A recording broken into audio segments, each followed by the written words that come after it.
Amazing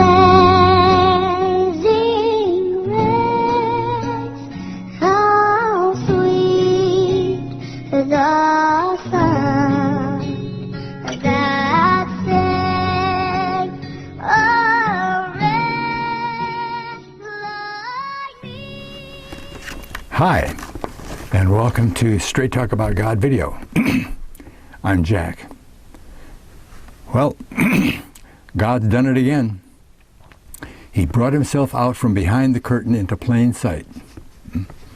And this proof is as recent as the present day English. Woo. Huh?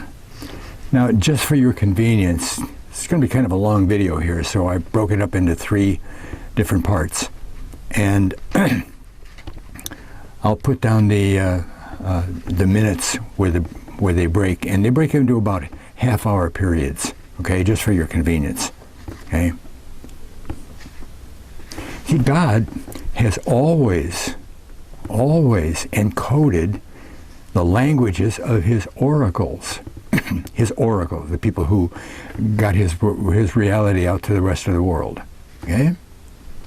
And that testimony started with Hebrew, maybe before, but Hebrew with Abraham, and it continued with Greek, and then the Celtic nations, until the language of the end times. That would be now, end times now. Okay?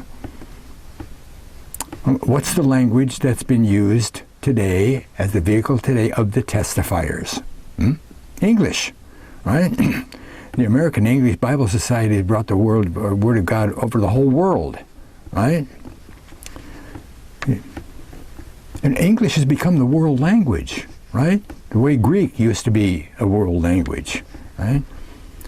And just as Hebrew and Greek, both of those languages, English is also encoded. It is, it's encoded, wow. And it's to show the supernatural design behind the letters and the words. Prove God. Right? See, when the world comes to an end, it'll come in English. You see, Jesus' 1,000-year rule of the golden age, the millennium, will be lived in English, right? We're not very far away from the beginning of that, okay?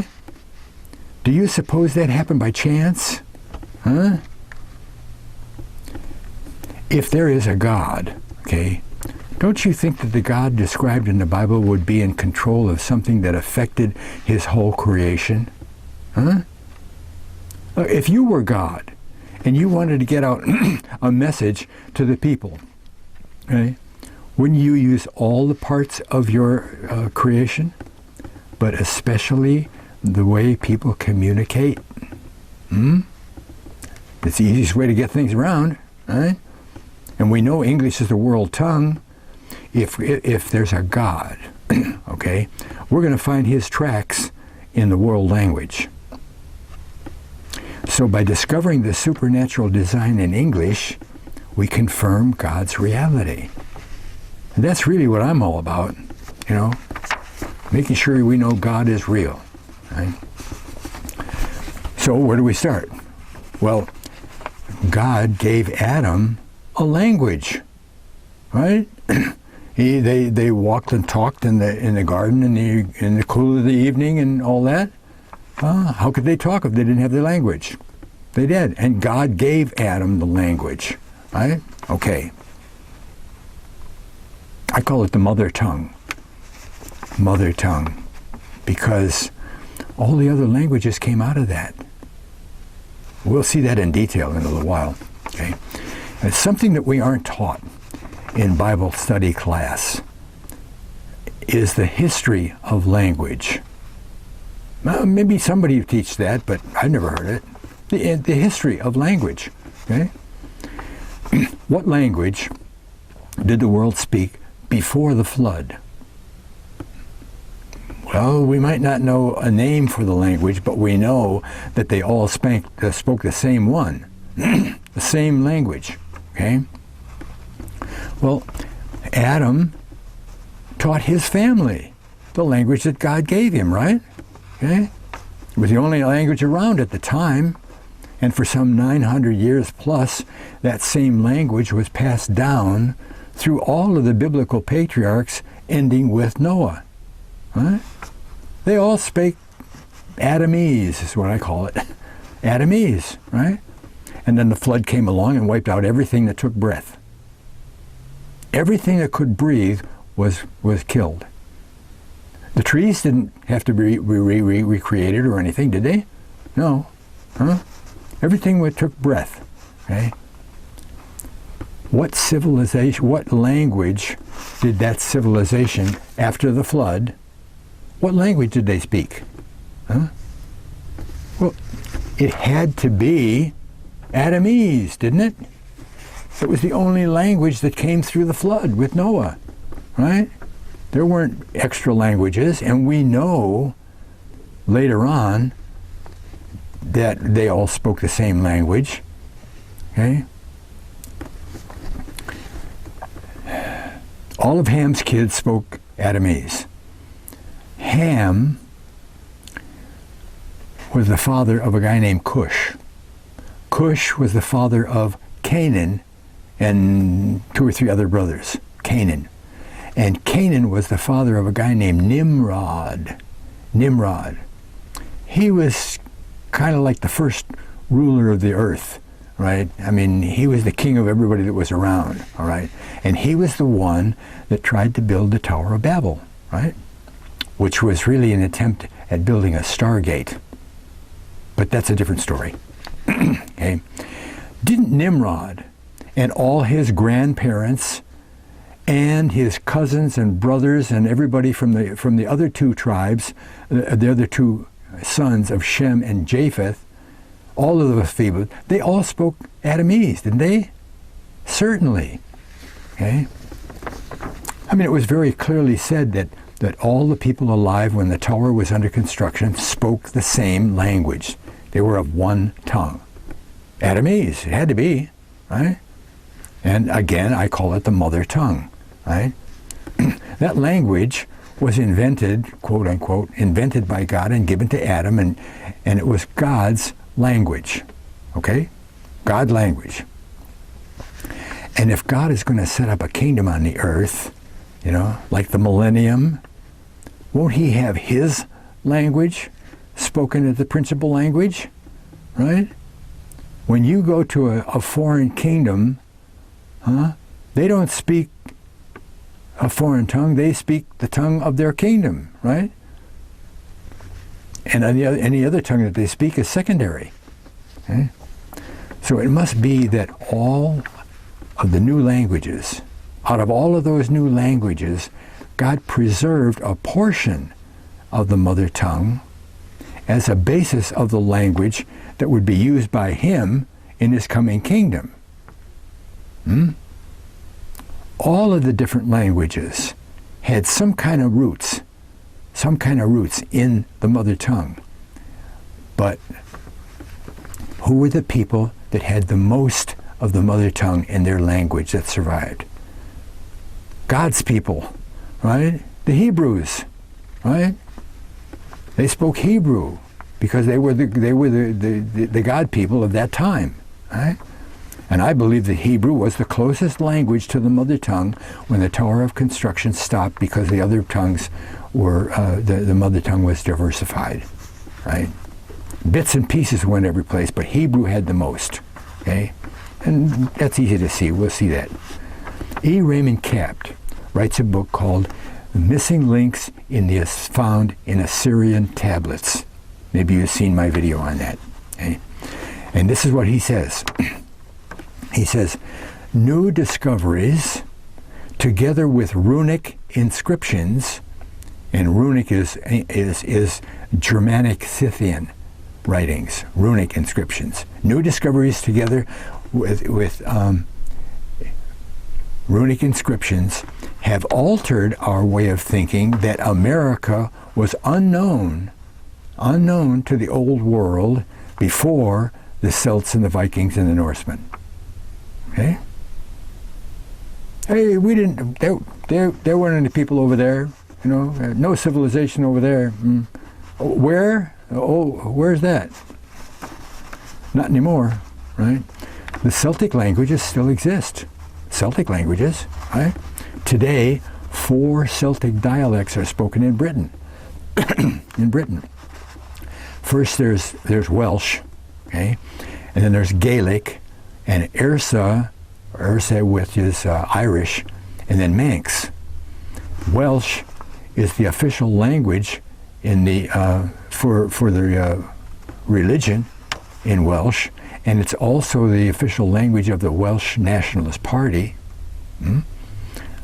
Gaelic is still lingering on in the Western Highlands and the islands of Scotland, right? And then Airsa, or Irish, is the official government language of Ireland, right? And Manx is spoken in the little island of Man out in the Irish Sea, right? But even more than that, Brittany, that's France, Brittany. In Brittany, Breton, B-R-E-T-O-N, is still spoken, right? And that comes from ancient Welsh and Cornish.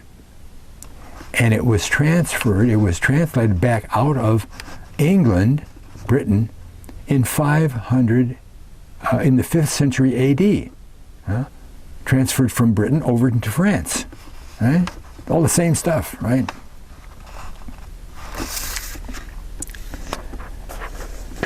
The one world language continued until the building of the Tower of Babel, right? And about that time, 2 important things happened.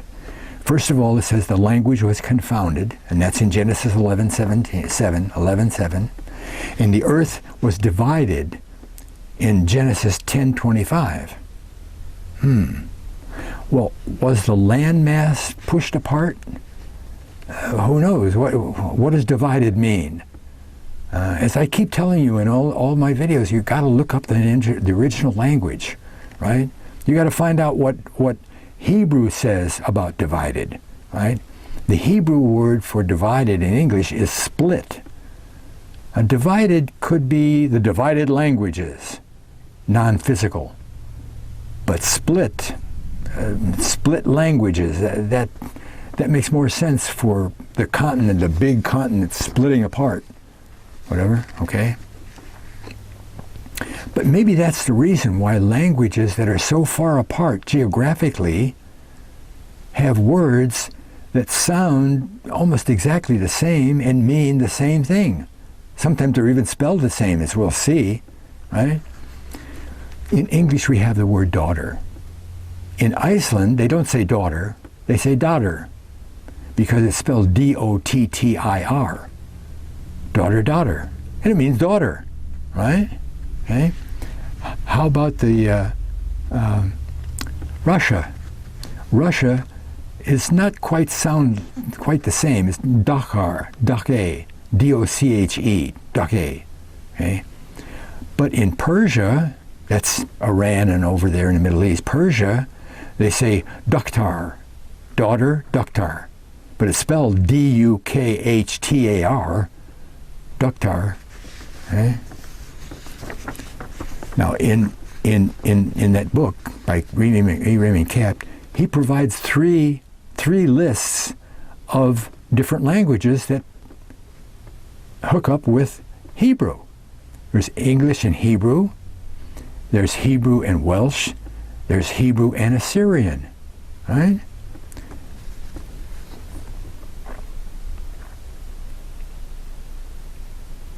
So, that's why I think that it appears that when the languages were confused, it was just enough to stop the building of the tower, make it impossible because they couldn't understand that much about it.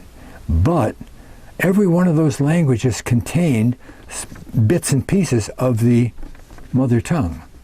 It's just that Hebrew got the most, right? Okay. Now here's an example from Capt again. He says this: while Greek and Latin words have contributed to the English language, over 75%, that's a lot. 75% of English words come directly or have their roots in Hebrew. English comes out of Hebrew. Whoa. And then he lists 107 words of Hebrew and English that sound and are the same meaning, right? Mellow in English, M-E-L-L-O, is said mellow in Hebrew, but it's M-E-L-O. Okay? Different spelling. Same sound. If you're speaking either language, it means the same thing, right? Room is R-U-M in Hebrew, R-O-O-M, and it means enlarge, make tall, room, right? Dumb is dam in Hebrew, in Hebrew, right? D-A-H-M instead of D-U-M-B. And it means silent, dumb, silent, okay? How about the word no? No in English is no in Hebrew. And it's spelled exactly the same. It's just two letters. And it means say no, right? Then there's oath, O-A-T-H. In Hebrew, it's no A in there. It's just O-T-H. It means the same thing. And then there's pen and pen, P-E-N, P-E-N, means a pig pen, sheep pen, whatever, okay? Now he's got a list of Hebrew to Welsh. Hebrew to Welsh. 49 words there. Here's just a few of them. Bara and bara. Bara with an H on the end, and bara in Welsh doesn't have the H. Big deal. And it means bread in both languages, bread, okay? Gamel, or gamel, or camel in Welsh. And it means the animal, gamel, camel, okay? Then there's a collar on your shirt. In Hebrew, it's K-O-L-A-R. In Welsh, it's C-O-L-E-R. But it sounds the same, and it means the same. Hebrew, D-A-K-E-R, daker. In Welsh, it's D-A-G-R, dagger. Daker, dagger. And it's a dagger, right? His third list is from Hebrew to Assyrian. And that would be like the Persia thing, Assyrian. And they're just as close. Here's two words that are spelled exactly the same. NASA and NASA, N-A-S-A. NASA. Now, not NASA, even though NASA means lift, lift off, right? Okay? Then we've got Cana and Cana. Q-U-A-N-E-H in Hebrew, and C-A-N-A in Assyrian. And it means a cane from an elderly person uses, right? Then there's a word for rabble. Hebrew is Rabbah, R-A-B-A-H, and in Assyrian there's an E after the R, so it's Re-Abba. Okay? How about the word for the Holy Spirit? You remember Ruach, the word for breath, wind, Ruach, right? The Holy Ruach, okay? Ruka, or Ruku, Ruku in Assyrian, R-U-K-K-U. It means wind. The alternate spelling for Tsar is T-S-A-R, right? Well, in Assyrian, it's T-A-S-R again, only they put a U on the end of it. Some of these other languages do that U thing at the end, okay? Tsaru or Sara or Sar, okay? Then there's a word for princess, Sarah and Saru. Saru. Then there's a word for father, Abba or Abu. Okay? And then there's a word for in. In Hebrew is I-N. And in Assyrian, in is I-N. And it means in. Okay? See, it's spelled the same, right?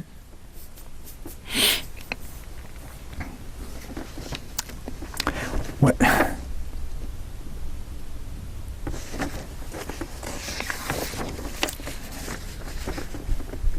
As unlikely as it might sound, here's a lot of Hebrew words that are just as close as the ones we've looked at here, only they're Japanese.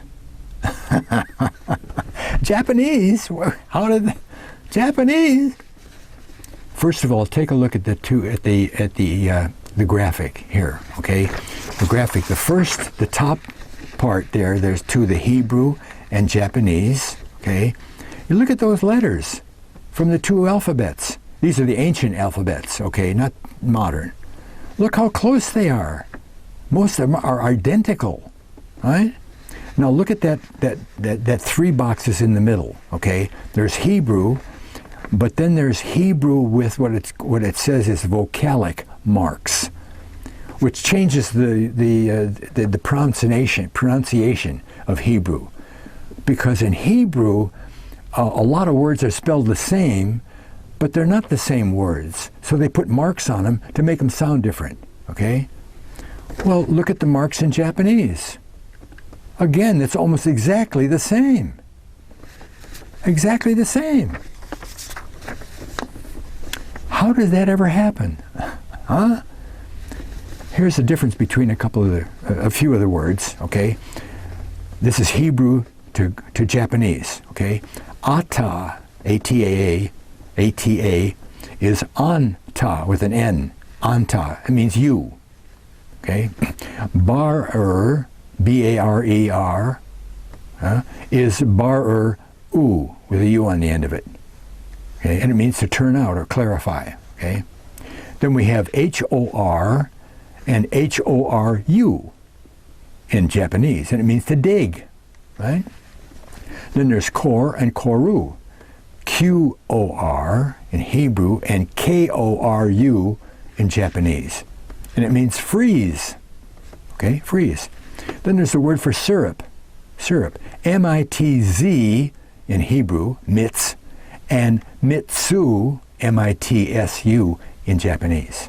Right? Horada and harasu, not real close in the sound, but they both mean deceased. Okay? Udar and yadorus means to dwell in both languages. Then there's daber and dabaru in Japanese. It means to speak. And all this is possible because of the different groups of Israelites that migrated along the Silk Road all the way to the east coast of China. You get an ancient map and you'll see all along the Silk Road there's settlements, cities that were stuff. Lots of migrations, okay? There's one migration that I found that there's two different accounts. And they sound like different accounts, but they're not. See, one account says that that these people went along the Silk Road to Japan. The other account says that they went by sea. Well, they had to do both of them, right?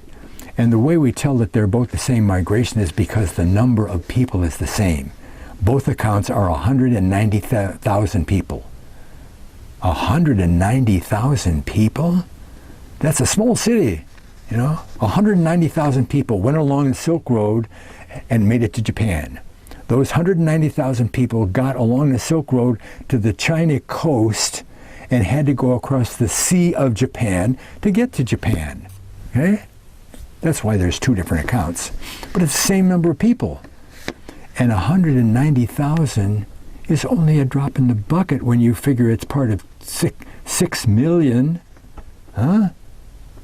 There were 6 million Israelites from the 10-tribe kingdom and from Judah that were taken away by Assyria and placed under the Caspian Sea and the Caucasus Mountains.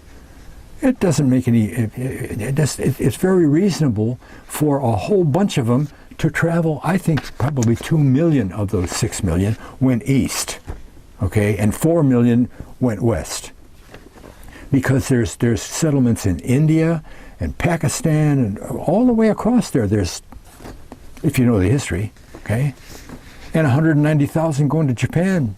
That's easy, right? And if you'd like to see a lot more about Japan, you can check it out on my website. I have one page on there that, who are the Japanese? Okay. You see, when I was only 12 years old, I already knew that English came out of German. It's true, it came out of German, right? My grandmother was German. She was first generation USA German. Her mother was an immigrant from Germany, right? And she spoke some of it, and you know, we talked about it a little bit and stuff, and when I got into high school, German was one of the languages that were offered, so I took German, okay? That's where I found that German was mostly Hebrew.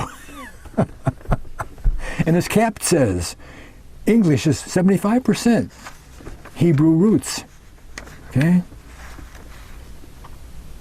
Well,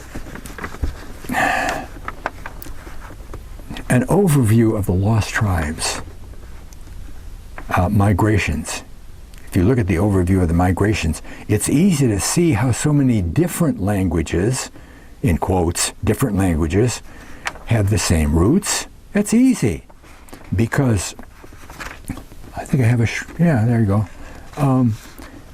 Because the next thing I found out is when I studied the lost tribes, because I found that the Greeks, the Trojans, and the Milesians, those three people, the Trojans, the Greeks, and the Milesians, were all Israelite immigrants from Egypt. Yeah, I know, but this is how that works, okay? Joseph ruled for 80 years, right? And things were really good. That's why he continued to rule after the famine and everything. Just let him run the whole country. They were doing really good. When Joseph died, who took over? The Pharaoh didn't take over. He was up on the plateau, up there on the back deck by the pool, letting Joseph run the place. Who took over from Joseph? Jacob says who takes over from Joseph. Jacob gave the birthright to rule a family to Judah. Judah could be the king. He was supposed to be the king, right? David, Solomon came out of Judah, right? When Judah was already dead, his firstborn got that birthright, the line of Zara. So when Joseph died, Zara took over, and things were still really good, you know. But eventually, and this might have been a couple of 100 years, right, before the Pharaoh that was there then said, who is this Joseph guy? Never mind, Joseph, we're going to take control back of the country. These people, there's too many of them, right? And he came down and he basically, by force, took back the country. And that was only about 150 years before the Exodus with Moses. Huh? All of the time up until then, Israelites were ruling. Zara was ruling. And during that time, different princes that couldn't be ruler because they were too far down the line, and other people, other family leaders, clan leaders, whatever, they migrated across the Mediterranean, and some of them founded Troy and Athens and Miletus. And maybe after 100 years, those three places, their dialects changed enough to where they could call them a different language. You spoke Trojan, or you spoke Greek, or you know, right? Okay. Well, it's easy to see how those languages have roots in Hebrew, because Hebrew was the language that they spoke in Egypt, wasn't it? Right? Those immigrants spoke Hebrew. Okay? Now, here's a surprising story. This is fun.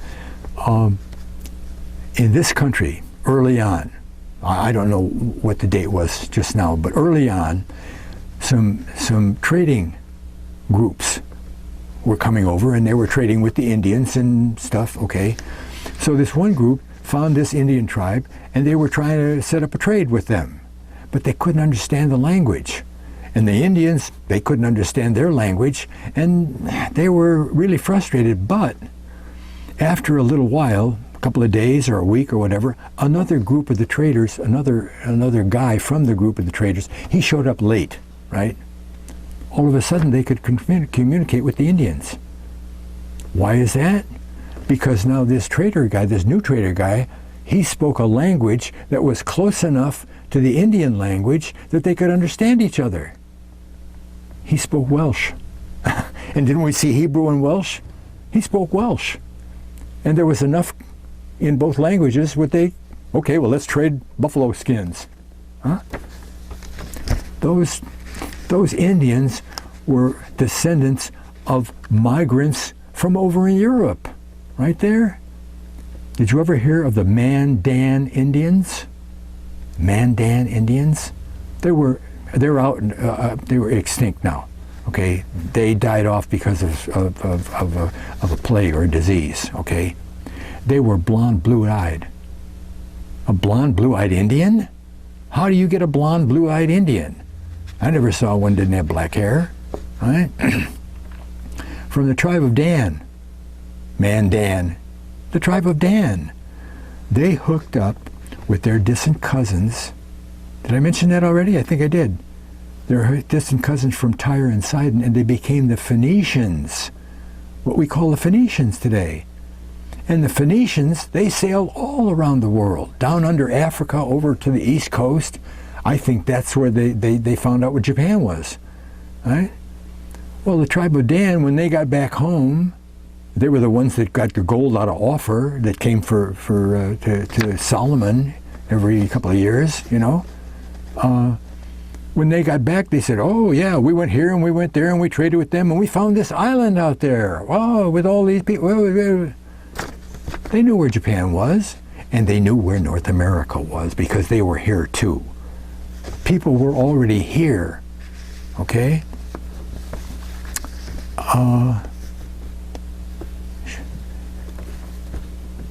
Here's a couple of examples of people here before Columbus or Leif Erikson or whatever, centuries before.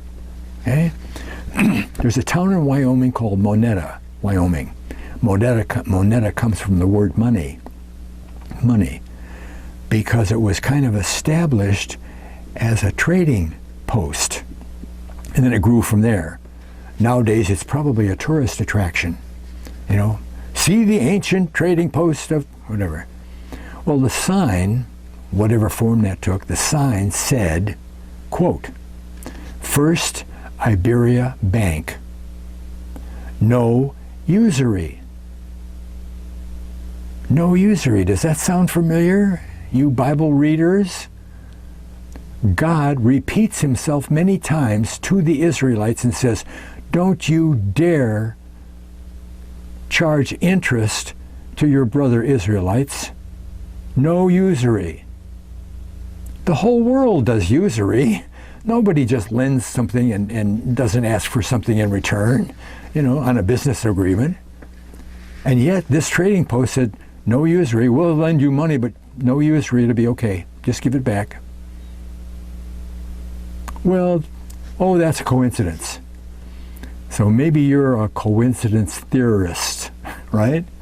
We're going to chip away at that coincidence theory in a couple of minutes.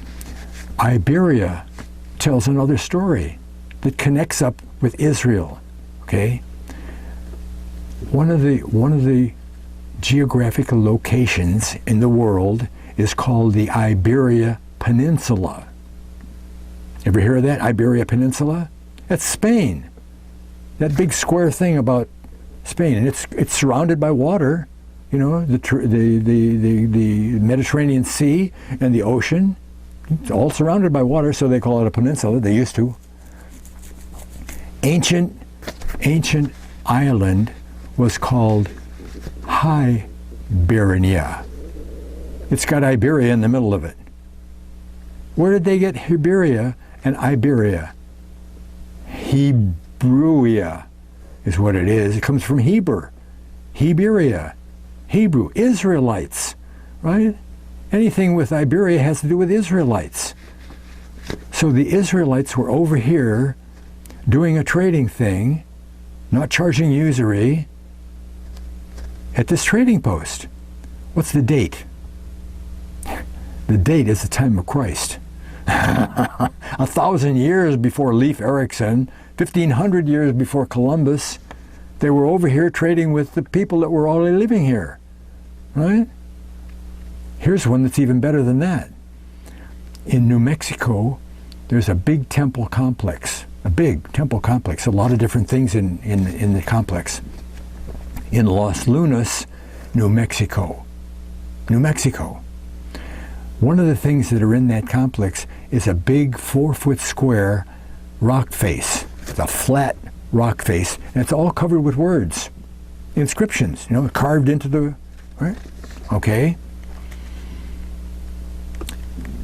They didn't know what the language was until some scholars started looking at it and found out it was ancient Hebrew. Ancient Hebrew? Whoa! In New Mexico, ancient Hebrew, covered with words. What did the words say? It's almost word for word, line for line, of the 10 Commandments. The 10 Commandments in New Mexico? Huh? What's the date that they put on that temple complex? 1000 BC. The 10 Commandments were in New Mexico in 1000 BC. How can that happen? Tribe of Dan, Phoenicians, right? They had 400 years or more to sail around, make it to New Mexico, and carve in the 10 Commandments. I mean, the tribe of Dan would definitely honor the 10 Commandments, wouldn't they? Right? The Exodus happened in 1453 BC. Within the first 3 years, they got to Sinai and got the 10 Commandments. Okay? 1450, they got the 10 Commandments. In 1000 BC, means that they had 400 years from the time they got the 10 Commandments to go all around and make it over to New Mexico. Plus the fact that they probably knew where they were over in America, because during the 400 years that they were in the Holy Land, they were traveling around, right? And naming every place they went, according to what Jacob said was going to happen. They named every place they went Dan something or other. Right? If you look at the rivers of England, Britain, Scotland, and Ireland, you're going to find a Don River. Again, in Hebrew, there's no vowels. So with the tribe of Dan, it's spelled DN. DN. Every place they went, they changed their name. They changed the name of the place to their own name. Right? So you got all the Don rivers. There's another Don River up on top of the Caucasus Mountains. The Danube River. Sardinia. Huh? Okay. That's how that rock face got there, right? 1,000 years before Christ. And soon, for another 1,000 years, the millennium, that's going to progress just a teeny little way back into the pure language, right? The pure language of God.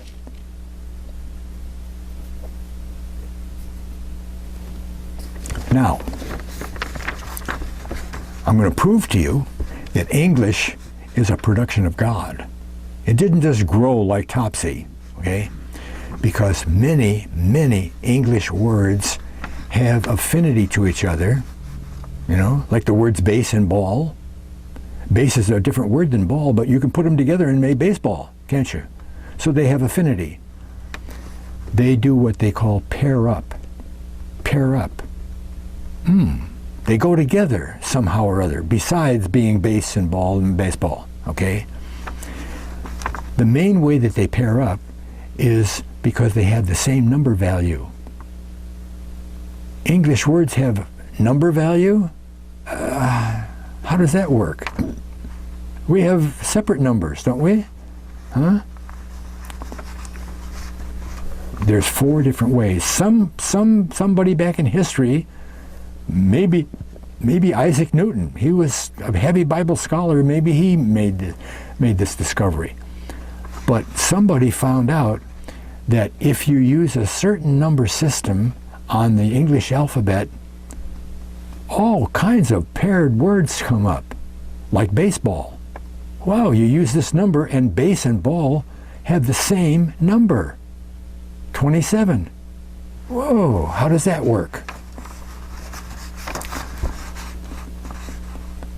The second way that words pair up is if their number value is only 1 difference. So if a number value of one word is 27, a word that has 26 that goes along with that word at 26 means that they pair up. Okay? They have a number value that's 1 away. And that's because with gematria is numbers and words, study of numbers with words, words with numbers, okay? In gematria, it's a symbolic system. So the numbers have symbols, not quantity. So base doesn't mean there's 27 of these things. It means there's a symbolism in 27, whatever that happens to be. And that symbolism is big enough to where it spills over on the number before and the number after the main number. So 26 and 27 go together. 27 and 28 go together. 26 and 28 don't go together, but 1 away does. So the same, 1 away, and then because it's symbolism of the numbers, you can add 100 or 500 to the number. And it's still the same thing, they still pair up. So a number that is 27, a word that's 27 pairs up with a number of 127 or even 527, okay? Because only the 27 has a symbol. Okay, that's the third way, 100 away. The fourth way is reverse. 27 and 72 pair up. Okay? We're going to do a lot of that. We have to understand that to begin with. Is it possible that modern English, human speech, has arrived back at the starting point? I think so. I know so. I mean, you can't argue with it. You know, it's the evidence is too big, right? Maybe we have all the old same sounds and number values, but our numbers and values are separated. I mean, our numbers and letters are separated, and they have different looks at them, and I don't know. Can it be that all of the correct words of the language are flowing back into, excuse me, got these pages out of line again, okay? All the numbers are flowing back into the original language, modern English, huh?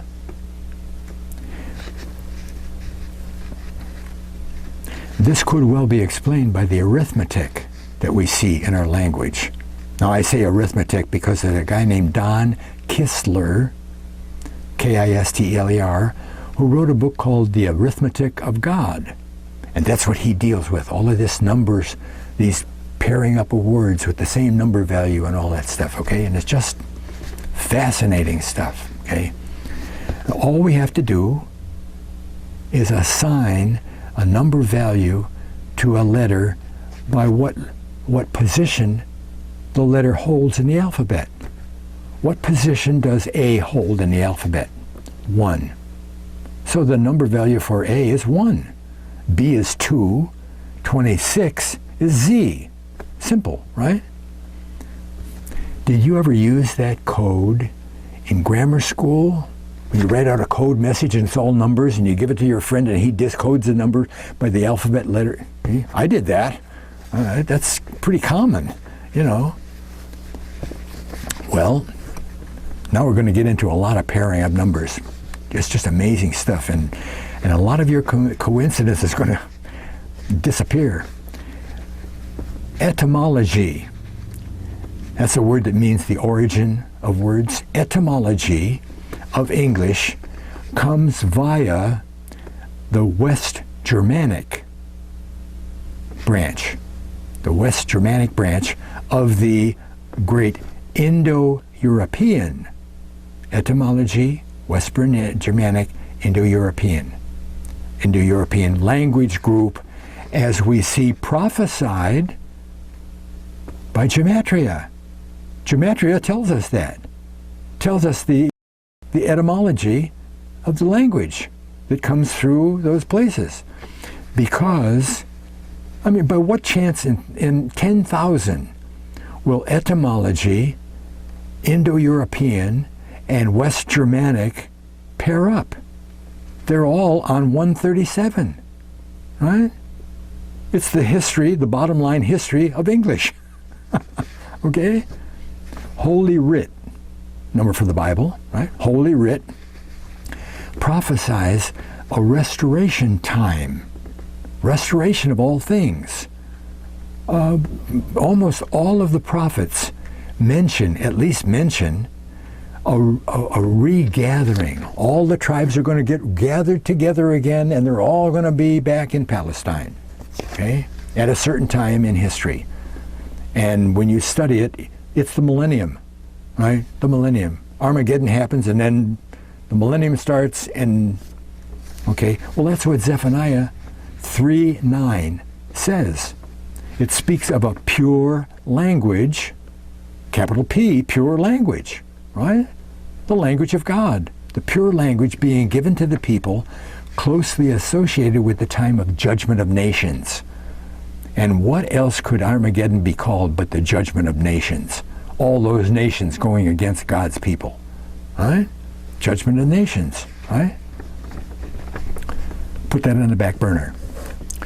How many letters in the English alphabet? 26, okay?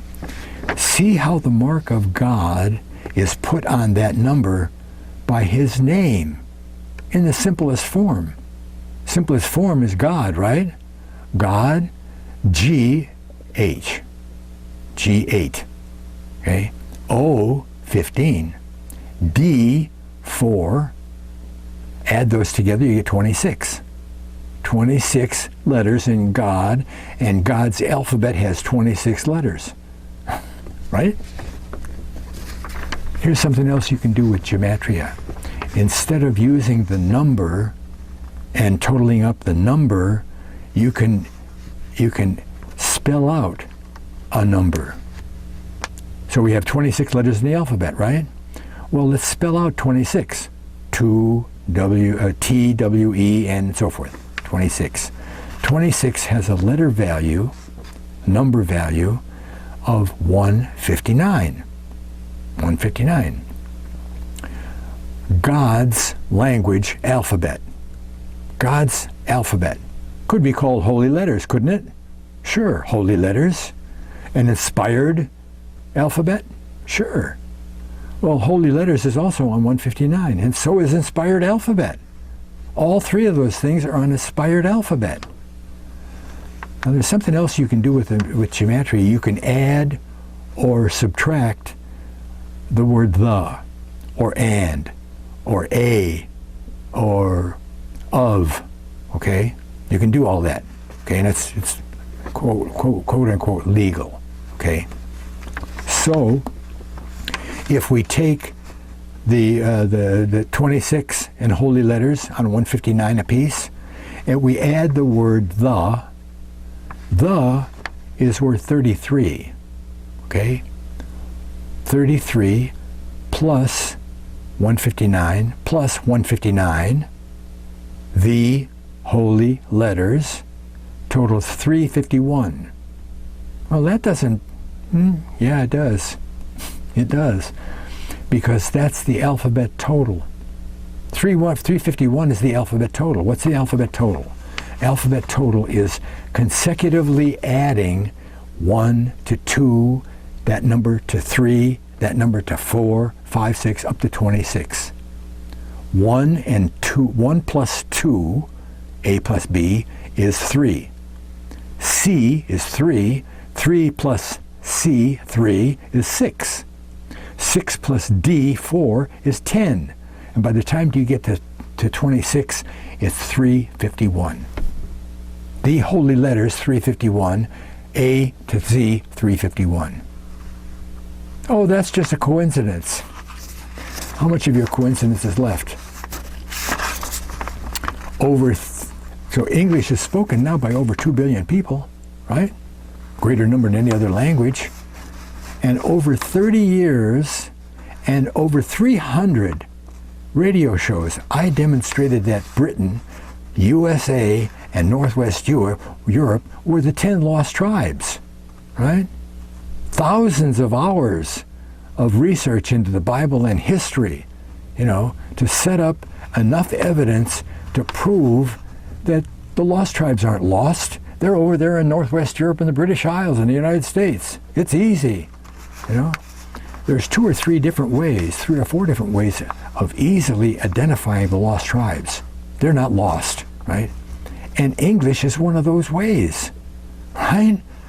It's one of those ways, right? Because all along, the English language told us where the lost tribes were without my thousands of hours of research. I don't know whether you saw my series, my YouTube series on the lost tribes. It runs 40 hours. 40 hours, right? Here's another way that we ascertain that the British Isles and the USA and so forth are the lost tribes.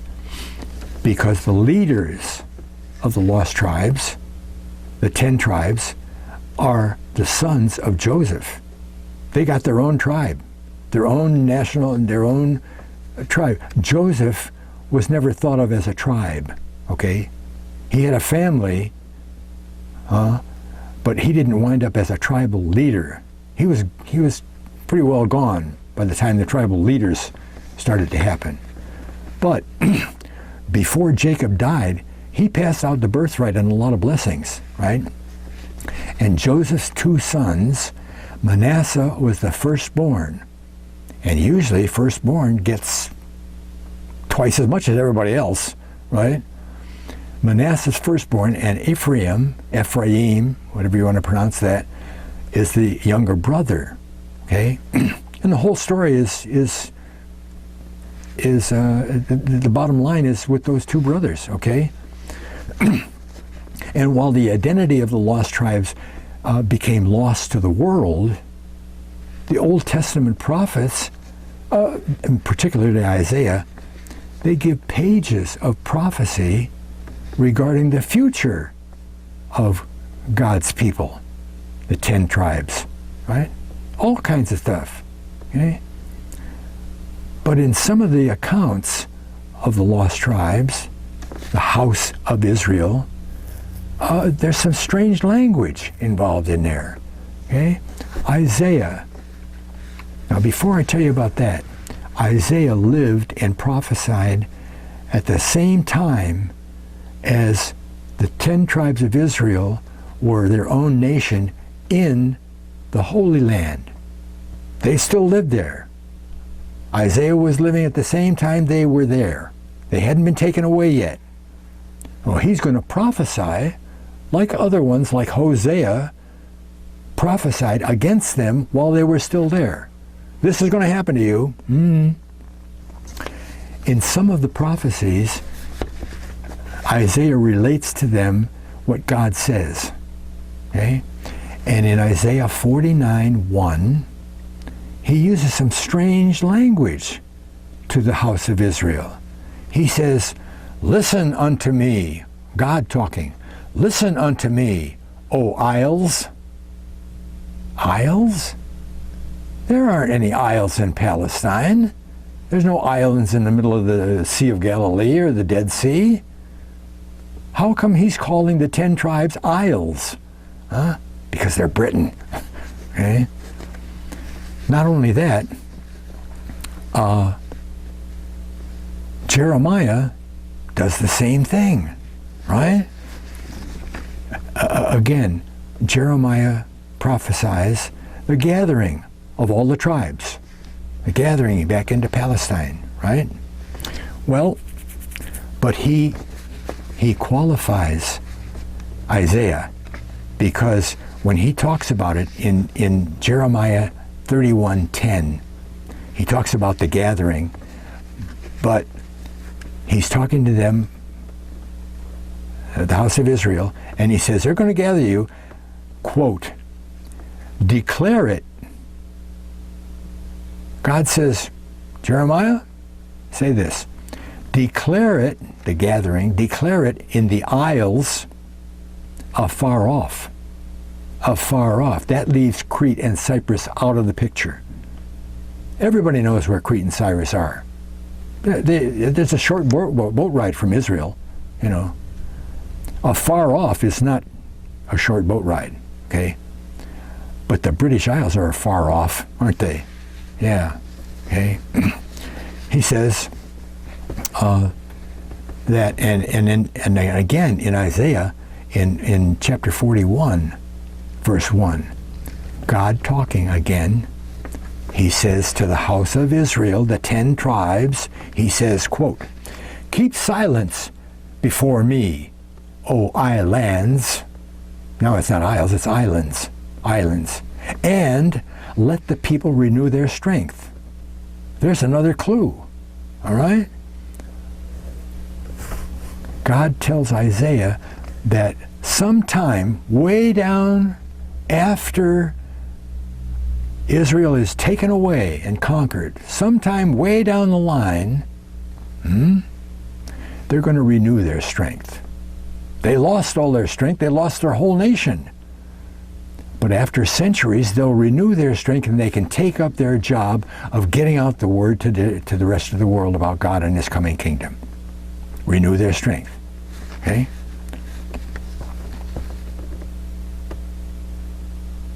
I mean, isn't it likely that the word isles and islands acts as a clue to where the lost tribes are? Right? There's a lot of different ways you can find the lost tribes without going through all that research, right? Could the Isles be the British Isles? Okay. I won't go to the history here. But I've got, 10 or 12 pages on the lost tribes, of all kinds of stuff in there, all their migrations and everything. But we're talking about pairing words that are in this kind of description here. So they got the word isles, right? Isles. And they're talking to Israel as though they're the isles. Well, it just so happens that isles is 64 in English, 64. But so is Israel. The isles are Israel, 64, okay? Who are the people of Britain? They're of what people? British of Israel. Of Israel is 85, and so is British. Right?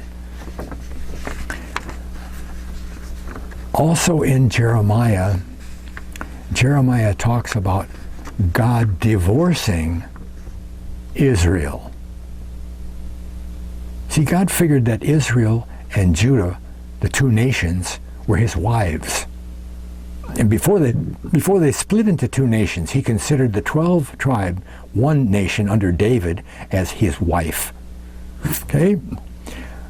After they split, Israel, the 10 tribes, spent 200 years solidly idol worshiping. Idol worshiping.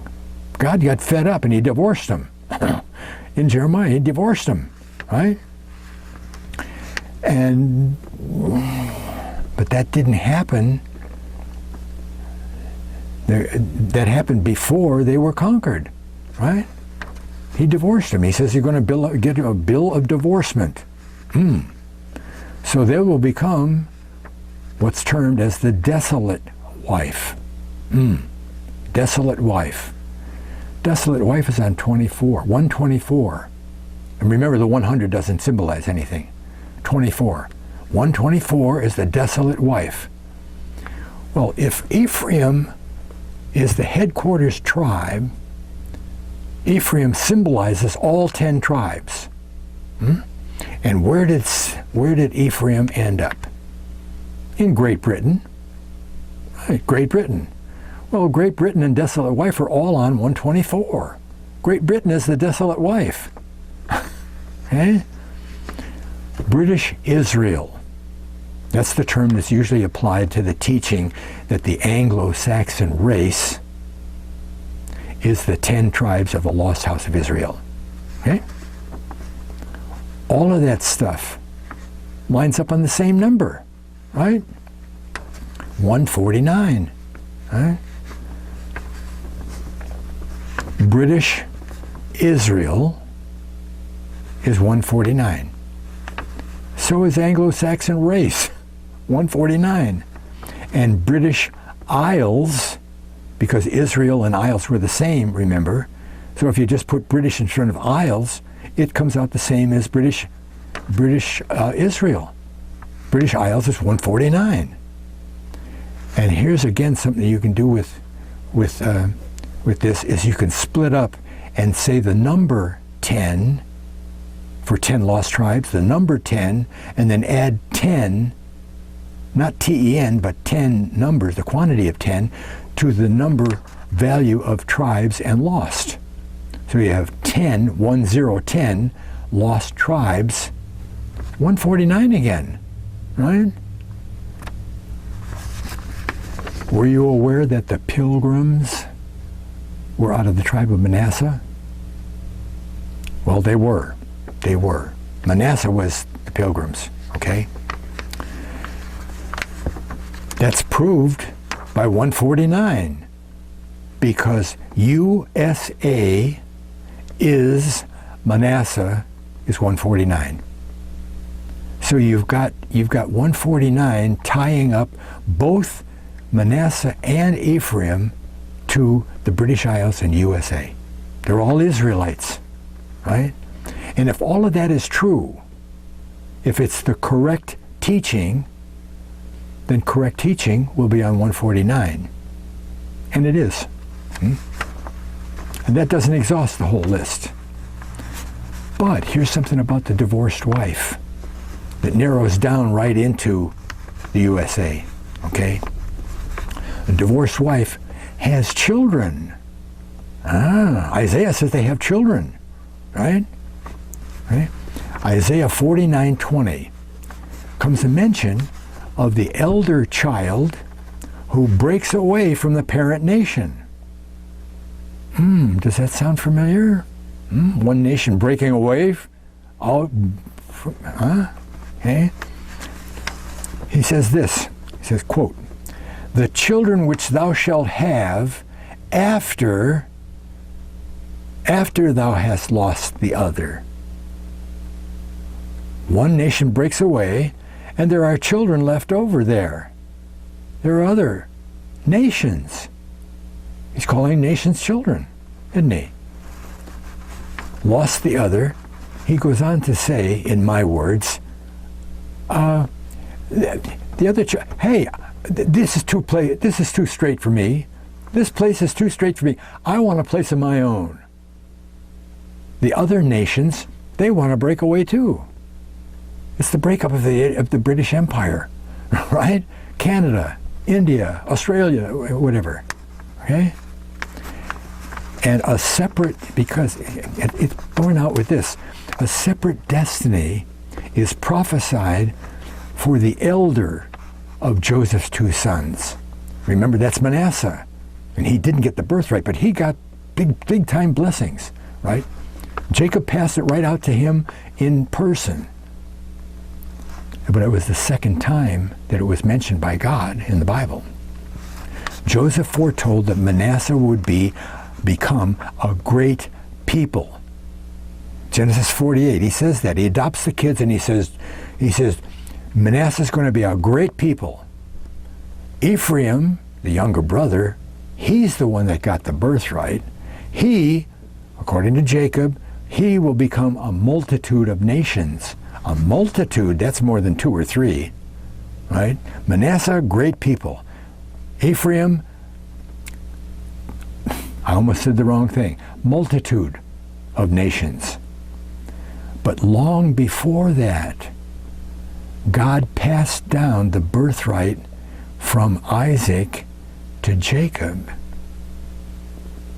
And what did he say when he passed that birthright to Jacob? He says, you will be the father. This is before Joseph was ever born. You will be the father of a nation and a company of nations. That multitude is a company, a world empire. Huh? Do you believe it yet? Oh.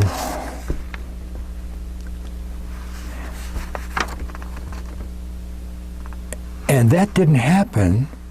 This is an important point here, too. None of this stuff happened in the Holy Land, did it? Ephraim didn't become a world empire in the Holy Land. You know, they were the head tribe, the nobility of the 10 tribes. They supplied all the kings, but they weren't a nation, a company of nations. And Manasseh was just a tribe. They weren't a great nation. Somewhere way down the line, turned out to be 2,500 years later, then they were a company of nations, a world empire, the greatest nation, USA. Okay? Didn't happen in there. But that's vividly fulfilled when we recognize that Manasseh is a great people of the USA and Ephraim is the company of nations, world empire, right? Britain. Huh?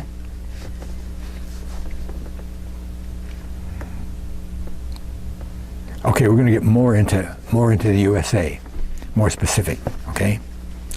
The British and American peoples are fulfilling a role in the world which could well be of divine planning. It is of divine planning, not well could be, okay? There were 13 tribes in all Israel, okay? Only 12 had territory. Only 12, okay? When they became a nation, there were 12 tribes. 12 is a perfect government, okay? Well, Joseph was so early that he never was a tribal leader. There was never a tribe of Joseph. But by the time the tribal stuff happened, Ephraim and Manasseh did have tribal leadership. So now you've got 12 sons of Jacob. Joseph is taken out because he's not a tribe. He's a son, but he's not a tribe. Levi is a son and is a tribe. But as far as government is concerned, he's taken out because now he does the priesthood, right? And he supplies all the workers for the temple and tabernacle and making the sacrifices and all that, okay? That means that there's only 10 tribes left, right? Levi and Joseph are out. So to make up the 12 tribe minimum for the government, Ephraim and Manasseh are inserted because Jacob adopted them, okay? So now you've got 12 tribes, but you've got 12 tribes for government, but you've got 13 tribes of people, because Levi is still a tribe of people.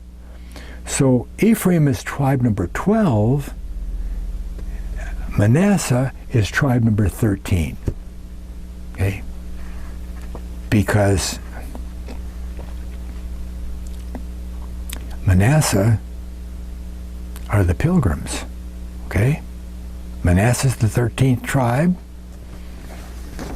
Let's get into the USA, okay?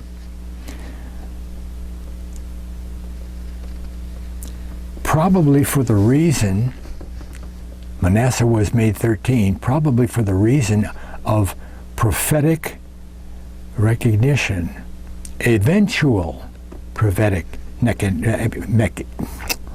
recognition. They were made the 13th tribe. In other words, way down the line someplace, they're going to be recognized as the 13th tribe by the fact of the number 13 being so intensely connected to that particular nation. There's all kinds of 13s for the USA, right? We start out by letting Don Kistler tell about the words lost and other. The lost, the other one, lost and other are the same word value, 66 word value. So whichever word you put with the word child, other child or lost child, it all makes the same thing, right? The total is 102. Lost child is 102. Other child is 102. 102. So what? How many people were on the Mayflower? How many pilgrims were there? 102. 102. And this is a double confirmation because there were 78 men, 74 men, and 28 women. 102. But 102 is also the total of men on 32 and women on 70. You got a double 102 with 74 men and 28 women when you use numbers and words, right? Numbers and words. It's also interesting when you look at the number for the people, the Puritans, okay? It's all 102 again, 102. So the people, when you mix them up, it's the 102 people equals 204. The same as 74 men and 28 women is 204, right? The other name for the pilgrims is Puritans, isn't it? The Puritans, yeah. Puritans, they sailed in a boat. The Manasseh people, Puritans, sailed in a boat across the Atlantic Ocean. Puritans sailed the Atlantic Ocean in a boat called the Mayflower. Puritans, Atlantic Ocean, and Mayflower are all on the same number. The same number, 118. But so is Manasseh. Remember, Manasseh is 80, and boat happens to be, what was it? Boat is on 38. 80 and 38 is again 118. The Manasseh boat, 118, called the Mayflower, 118, sailed the Atlantic Ocean on 118, filled up with people called the Puritans, 118. It's a bottom line story of the establishment of the United States. They weren't a tobacco growing business or a cotton growing business. They came here to live and settle up, right? Settle down.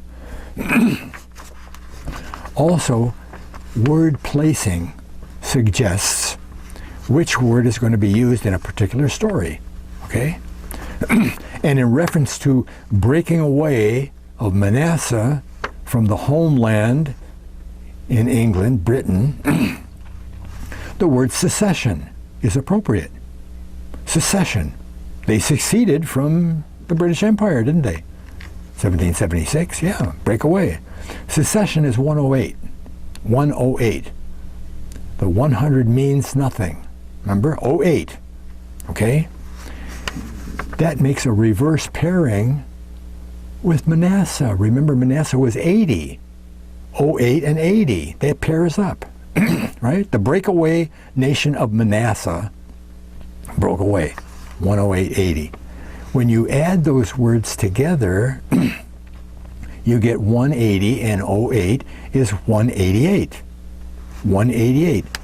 And 188 is very significantly found to be next to the man who greatly was involved in the establishment of the Manasseh nation. I wonder who that man could be. The tribe of Manasseh, 188. Secession, Manasseh, 188. 187, George Washington, the father of Manasseh nation, right? Done by numbers, right? Anything left of your coincidence? The full significance of Manasseh, being the 13th tribe of Israel, is revealed when we see the theme of 13 breakaway states carried through the 13 stripes, excuse me, the 13 stars of the flag. And we have a very, very unique kind of flag, right? You look at a lot of flags around the world, and most of them, they're just three big lines of color. Sometimes they have an insignia or something like that, but that's all. Well, okay, that makes a lot of sense. There were 13 colonies. Well, what if in 1776 there were only 12 colonies? There would have been only 12? No. It had to be 13 because it was Manasseh, because they were the 13th, okay? But that's borne out with the Great Seal. The Great Seal of the United States has 9 different 13s in it. 9 of them, right? Well, that could still be accounted to some of the people who were running the country and still run the world, and 13 is a magic number for them, and they, that's true, but not because of the heraldry of the United States. The heraldry, okay? You look at the front side of the Great Seal. What about the eagle? The eagle. He's looking over to the right, right? The right. In his claws, are 2 different things. In his right claw, he's facing right, he has an olive branch. Peace. I'm for peace. But if you don't watch out, I'm for war. Arrows. The tribe of Ephraim has a couple of heralds. One of them is a unicorn. Unicorn. It could be an ox, because here his herald is an ox, right? Ephraim is an ox, a bull. Well, did you ever hear of Britain, in Britain called Bull John, John Bull? John Bull, right? Britain.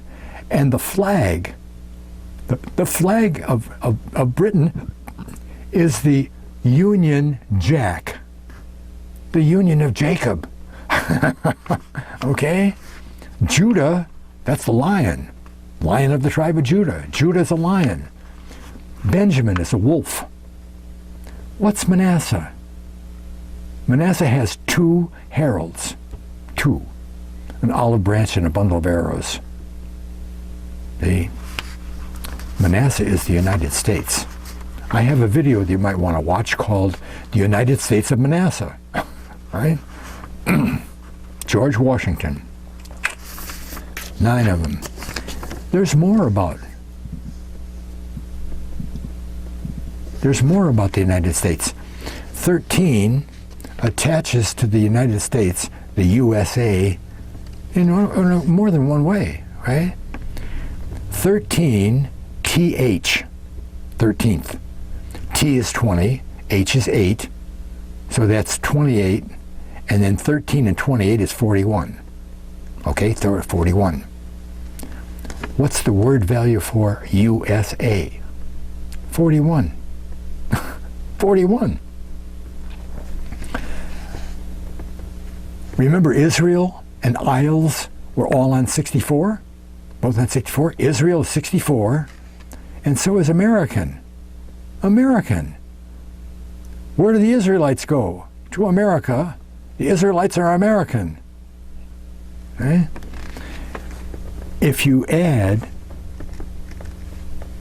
Israel and American, 64, 64, you get 128. Now we're going to mix numbers again, because the 13th, the 13th tribe, 128. 128. I mean, you'd have a lot of trouble just figuring out 2 or 3 of these things to make them line up. And all the stuff that we've had so far, phew, okay? Now, I couldn't lay down English gematria.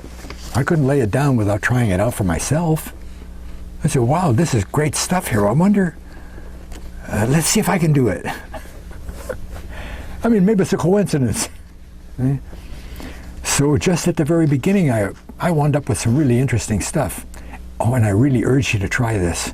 You know, it's so much fun, and it's amazing, right? You just pick out a small topic, okay? I started out with war. Oh God, there's thousands of words with war, so I narrowed that down. A small topic. And then just put down a list of 10 or 12 words, right, that are in that topic, just off the top of your head. You don't have to look up anything or do any research, you know. Pick out a topic, you know, and say library. Okay, all the words that we find in library, you know, books, volume, shelf. Okay. Well, when I started this out, I got to tell you one other thing before that is that it's legal in quotes, to use extra words or take away words, okay? Like if the word "the" is in a phrase, you can take it out and the rest of the phrase make that the total. Or you can take a couple of words and add the word "the" and make a new total, okay? And you can do that with, I did that with the word Mr., okay? M-I-S-T-E-R. Sometimes in the headlines in a newspaper it says M.R., right? Mr. is M.R., everybody knows that. And another one I did was president, only I spelled it P-R-E-S, period. But that's what you see in books and newspapers, you know. President is prez, okay? But when I started this thing, after Ward became too big, I said, space, that should be easy enough, because the Hubble telescope was just being refitted by they took the shuttle up there and the astronauts, and they were doing the refitting, whatever they were doing with it, okay? So I wrote down, and I got 12 words of space, okay? Space was one of them. Space, 44. Shuttle, 105. Hubble, 50. We're not pairing here. We're not pairing, we're just getting the word values. We'll pair later on. Telescope, 100. 148 is astronauts. Walk, moonwalk. Walk, 47. Moon, 57. Landing, 61. 134. Small, 57. Step, 69.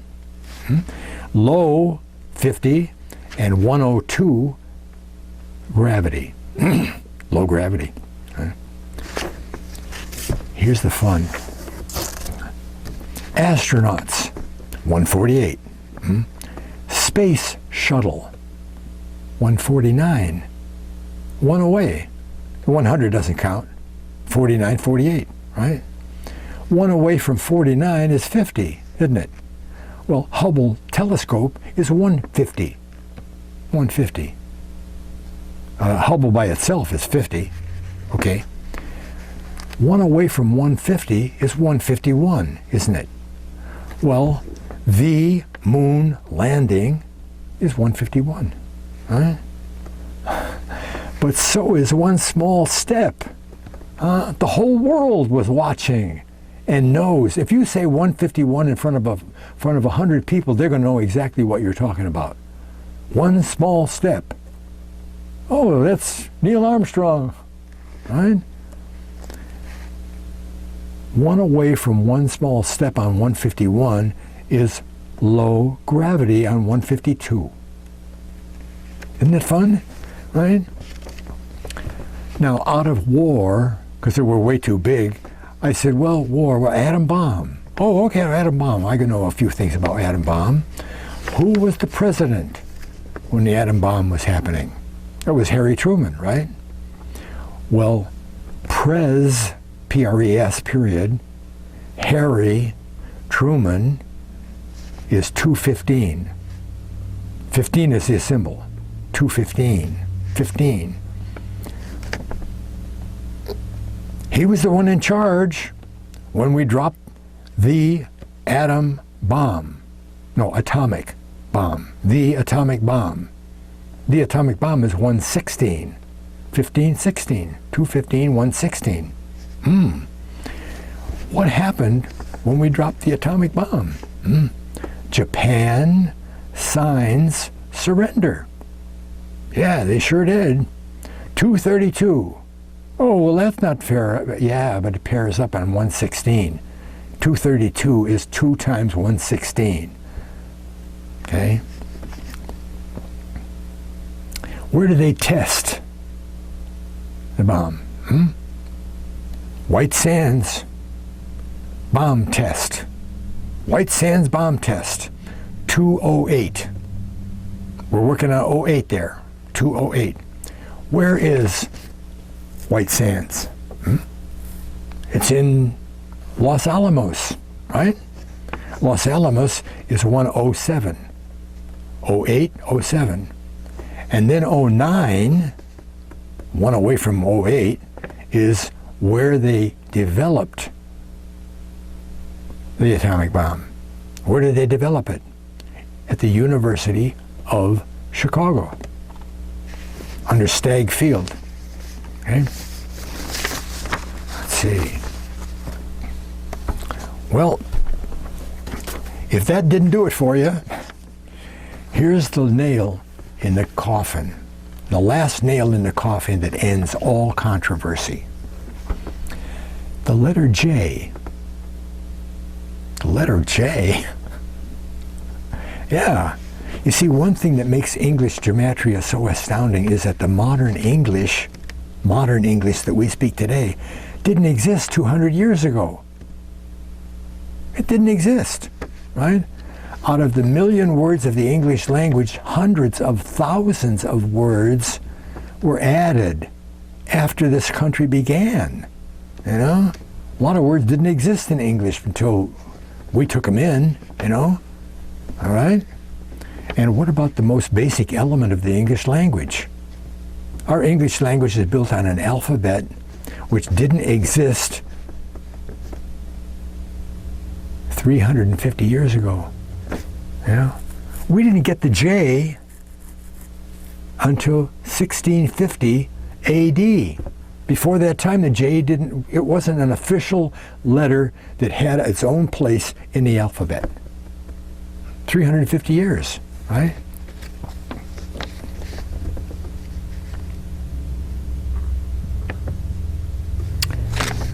You see, it was at that stage, at 350 years ago, it was at that stage that our language became the vehicle of God's truth. Because hundreds of thousands of words now signed up, right? I wish I could, maybe I had a flea in there, huh?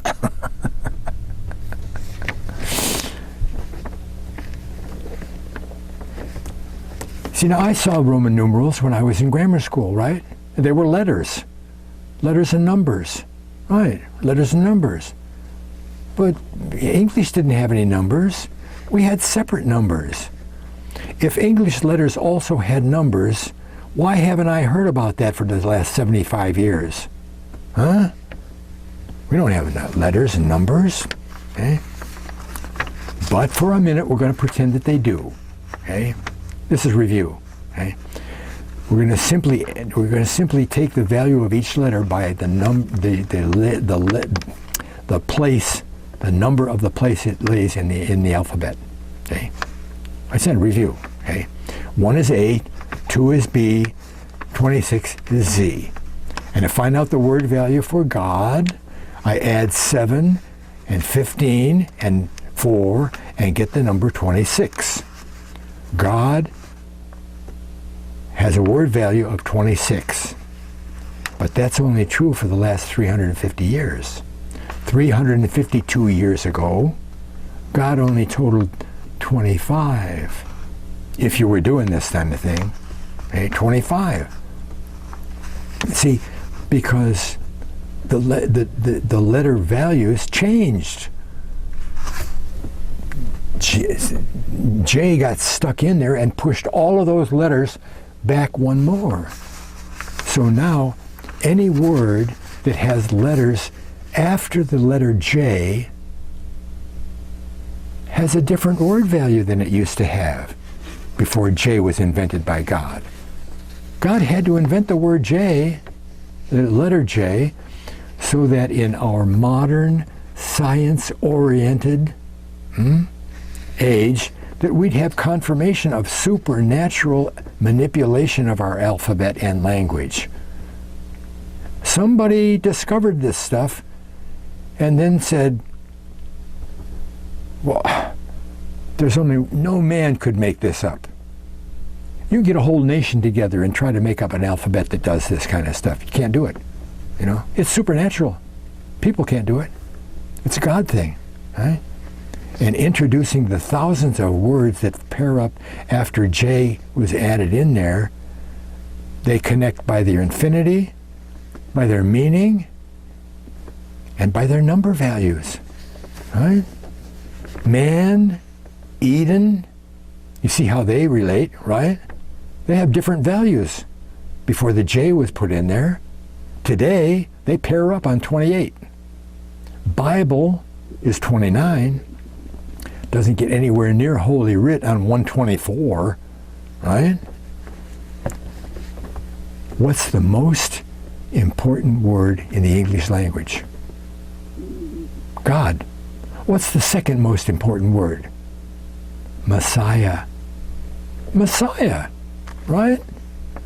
Well, Messiah and Jesus both have a number value of 74. And there's 3 or 4 other words in that same category, Savior and those Messiah-type words, right, are all on 74. Huh? Jesus didn't exist, right? Because there was no J, you know? Greek uses an I, Iesus, to get the same kind of sound that we get out of Jesus, right? Listen, finding word values and their symbolism is also found again in Greek and Hebrew. Every letter in Greek and Hebrew has a number assigned to it. And when you get into gematria and the Bible in Greek, astounding things happen with even sentences sometimes turn out with some very special numbers on them. Okay? These 3 languages have been mostly used by God to communicate to his people the same supernatural manipulation exists. Okay? They all tell us stories of God and Jesus and the Bible and so forth. All of them. And I believe with 100% confidence that the world language of the millennium is going to be, you know, when Jesus is ruling in God's kingdom, it's going to be English. You know? 98% English with some more new words put in there, okay? But the main takeaway from everything we did today is that God really is real. He really is real, right? He's the only explanation for what happened, right? Now, What are you going to do with that? Yeah. Think about that. What are you going to do with God being real? Huh? Thanks a lot for watching. God bless.